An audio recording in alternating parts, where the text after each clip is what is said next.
আপনি বিজেপি কি পদে আছেন? দাদা আমি তনু খাস্তগির, ব্যারাকপুর জেলা জিএস। আমাকে ফাঁসানো হয়েছে এই কল্যাণী চত্বরে, সবাই টাকা তুলেছে। কত টাকা নিয়েছেন? কত টাকা নিয়েছেন? আরে ওদিকে যান। কত টাকা নিয়েছেন? ওদিকে যান। কে বললো আমাকে? আমি কোনো টাকা নিইনি। দিদি কল্যাণী কে পাঠিয়েছে আপনাকে? কল্যাণী অম্বিকা রায় আছে তো চোর।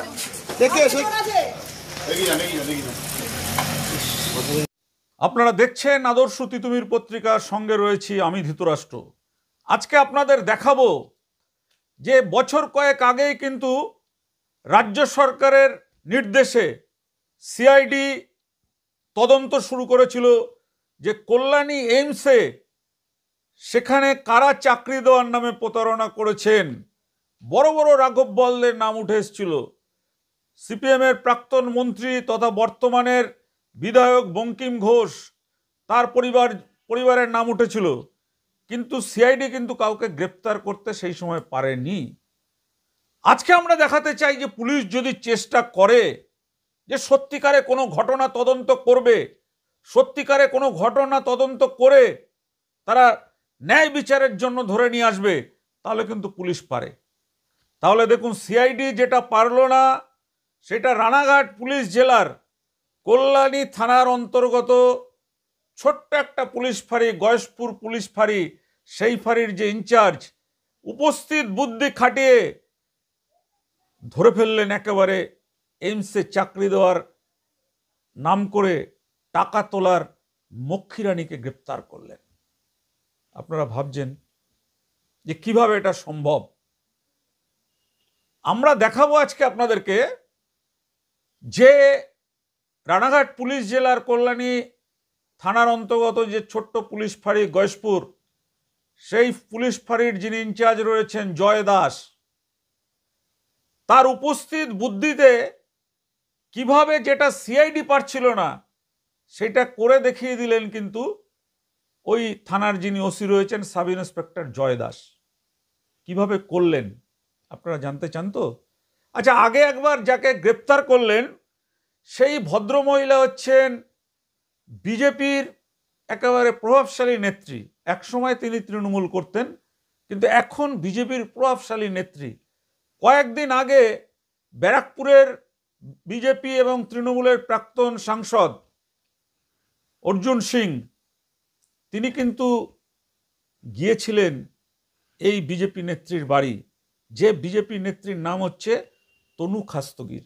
আসুন একবার আমরা দেখে নেই যে সেই তনু খাস্তগির কি বলছে। সে কিন্তু বড় বড় লোকের নাম বলছে, কল্যাণীর বিধায়কের নাম বলছেন, আরও একজন রাজ্য মহিলার যে সভানেত্রী আছে তার নাম বলছেন। আগে শুনে নিন সেই তার বক্তব্য পুলিশ হেফাজতে থেকে তিনি কি বলছেন। দিদি এমনি থেকে কত টাকা নিয়েছেন? পাত্রের চাল, এগুলো ফাল্গুনি পাত্রের চাল, ঠিক আছে? কল্যাণী কে পাঠিয়েছে? কারা কল্যাণী সবাই জানে। কল্যাণী কে নিয়েছে? সব জায়গায় পুরো পোস্টার কল্যাণী কে নিয়েছে? কল্যাণী কে নিয়েছে? কল্যাণী কার ভাইরাল হয়েছিল? কার ভাইরাল হয়েছিল? কল্যাণী কে টাকা নিয়েছে? অসীম সরকার কার ভাইরাল করেছিল? রাস্তায় পোস্টার পড়বেন। নাম বলুন। নাম আমি কেন বলবো আপনাদের? নাম সব জমা দেবো থানায়। কত টাকা নিয়েছেন? টাকা আমি নিইনি এক পয়সাও। আমি কেন টাকা নেবো? আমি টাকা লোককে দিই, আমি কারোর কাছে টাকা নিই না। কি কাজ করেন? নাম করছিলেন কিছুক্ষণ আগে। আমি বললাম তো সবাই অম্বিকা রায়, ফাল্গুনি পাত্র, নীলিমা বিশ্বাস, এরা কেউ সুরক্ষিত না। সব টাকা দিয়ে আমাকে ফাঁসিয়ে ঠিক বলছেন সরাসরি। মিডিয়ার মধ্যে বাইক দিচ্ছি, ও সব ডকুমেন্টস আমার কাছে আছে, ভালো ভালো ভিডিও আছে। ফাল্গুনি পাত্র, অম্বিকা রায়, নোংরা ভিডিও আমার কাছে আছে। অম্বিকা রায় এমএলএ এখানকার। হোক এমএলএ। কত টাকা নিয়েছেন? সঙ্গে কত টাকা নিয়েছেন? কারা কারা টাকা নিয়েছে দিদি? দিদি কারা কারা টাকা নিয়েছে? এই কলেজ যতটা সব কারা কারা টাকা নিয়েছে? ইব্রাহিম লাখ লাখ টাকা তুলেছে। ইব্রাহিম, এই ইব্রাহিম টাকা তো এই ইব্রাহিমই আমাকে। আপনারা তো শুনলেন। এবার আপনাদের মনে নিশ্চয়ই প্রশ্ন জাগছে যে এত বড় একটা মহিলা বিজেপির নেত্রীকে কিভাবে পুলিশ ধরলো। একেবারে অনেকটা সিনেমার গল্পের মতন। সেটা হচ্ছে ইব্রাহিম মণ্ডল, পঙ্কজ রায়, রিপন দাস, এই তিনজন কল্যাণী এইমসে চাকরি দেবে বলে তাদের থেকেই তনু খাস্তগির নাকি টাকা নিয়েছেন। এটা কিন্তু তাদের অভিযোগ। এবার পুলিশ সেই তনু খাস্তগিরকে কিভাবে গ্রেপ্তার করবে, এটা কিন্তু এক লহমায় উপস্থিত বুদ্ধি খাটিয়ে এই যে অভিযোগকারী যারা ছিল তাদেরকে বলা হলো যে তোমাদের টাকা ফেরত, তারা থানায় গেছে, থানা থেকে অফিসার বললেন যে তাদের টাকা ফেরত দেওয়ার জন্য তাদেরকে ফোন করতে বললেন, তাতে কোনো কাজ হলো না, টাকা ফেরত তো দেওয়া উল্টো আরও মানে মহিলা আরও দুর্ব্যবহার করলেন। তখন এই পুলিশের উপস্থিত বুদ্ধিতেই এই তিনজনের মধ্যে থেকে একজন ফোন করে বললেন যে ম্যাডাম, আজকে আরেকজন চাকরি প্রার্থী এখানে এসছে এবং সে মোটা অঙ্কের টাকা নিয়েছে, মানে মোটা অঙ্কের টাকা নিয়ে এসছে, সেই টাকাটা আপনাকে দেবে। এরপর কিন্তু এই মহিলা নেত্রী মানে ওই ফাঁদে পা দিয়ে দিলেন, সোজা চলে গেলেন কল্যাণী এইমসের ওখানে, যে আবার একটা নতুন মুরগি মানে আবার একটা নতুন লোককে ঠকানোর জন্য টাকা নেওয়ার জন্য একদম উপস্থিত হয়ে গেলেন কল্যাণী এইমস হাসপাতালের কাছে।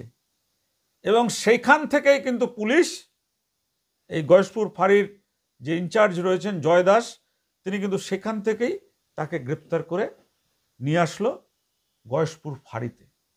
বুঝতে পারছেন, এই তথ্যটা কিন্তু খবর দেখাচ্ছে সবাই, কিন্তু এই তথ্যটা কিভাবে তাকে গ্রেপ্তার করা হলো সেটা কিন্তু কেউ এখনো পর্যন্ত পুরো ঘটনা কিন্তু অন্তর্তদন্ত চালিয়ে বলতে পারেনি। আমাদের কল্যাণীর ইনচার্জ রয়েছেন রিপোর্টার গৌরাঙ্গ সাধু, অঞ্জলি সাধু এবং আমাদের ক্রাইম রিপোর্টারও তার সঙ্গে হয়েছিলেন সুরেন্দার সিং, তারা কিন্তু একেবারে এই তথ্যটাকে তুলে নিয়ে এসছে। এখানে দেখা যাচ্ছে যে এই মহিলা তনু খাস্তগির, তিনি আমাদের যে ভারত সরকারের মন্ত্রী রয়েছেন এবং রাজ্য বিজেপির যিনি সভাপতি ছিলেন সুকান্ত মজুমদার, তার নাম নাকি ভাঙিয়ে টাকা নিয়েছেন, এটা বলছেন। ভাবতে পারছেন আপনারা, আমরা যে মহিলাদের এত সম্মান করি, যে মহিলাদের আমরা সবসময় আমাদের মাতৃজাতি বলে তাদের সম্মান করি, সেই মহিলারাও চাকরি দেওয়ার নামে টাকা তোলার র্যাকেট চালাচ্ছে। আমরা কিন্তু এই জিনিসটা মানতে পারছি না। আমরা চাই যে পুলিশ নিরপেক্ষ সঠিক তদন্ত করে এই ঘটনার সঙ্গে আর কারা কারা যুক্ত আছে তাদের প্রত্যেকের বিরুদ্ধে কঠোর ব্যবস্থা নেওয়া হোক। কারণ আমরা মনে করি যে চাকরি দেওয়ার নামে যারা প্রতারণা করেন টাকা নিয়ে, তারা একজন খুনির চাইতে কোনো অংশে কম নয়।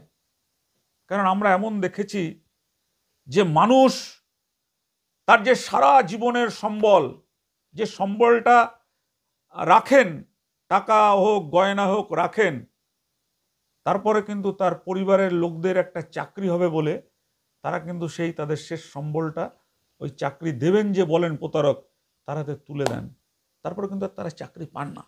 আমরা দেখেছি আমাদের সামনে এমন ঘটনা ঘটেছে যে একজন মহিলা তার দুই ছেলে পুত্রবধূ সকলের জন্য, সকলের চাকরি হবে বলে তাদের শেষ জীবনের যা সম্বল ছিলেন সেই সম্বল তুলে দিয়েছিলেন প্রতারকদের হাতে।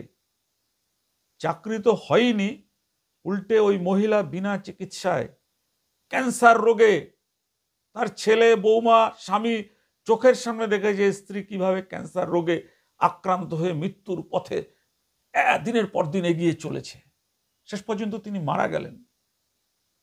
এই কারণেই চাকরি প্রতারণার কোনো খবর এলে আমরা কিন্তু এটাকে খুব ভালোভাবে মানুষের সামনে তুলে ধরতে চাই। এই যে একটা যে মহিলা বিজেপির নেত্রী তনু খাস্তগির, তার এতটা সাহস হলো কোথা থেকে? যদি তার ওপরে নেপথ্যে কারো হাত না থাকে, সে কিভাবে চলে গেলেন কল্যাণী এইমসের সামনে এই ফাঁদে? কিভাবে, যদি তিনি আগে টাকা না নিয়ে থাকেন তাহলে এইবার তিনি কিভাবে গেলেন? দেখুন, আমরা আপনাদের সামনে তুলে ধরছি মন্তব্য বা কি ঘটনা হতে পারে, আপনাদের মতামত আমরা চাই। আজ এই পর্যন্ত, ভালো থাকবেন আপনারা। আগামী পর্বে আবার আমরা তুলে নিয়ে আসব এই চাকরি প্রতারণার রানী সঙ্গে কারা কারা যুক্ত ছিলেন, সেইগুলো জানতে হলে অবশ্যই আমাদের চ্যানেলটাকে সাবস্ক্রাইব করে রাখুন। নমস্কার।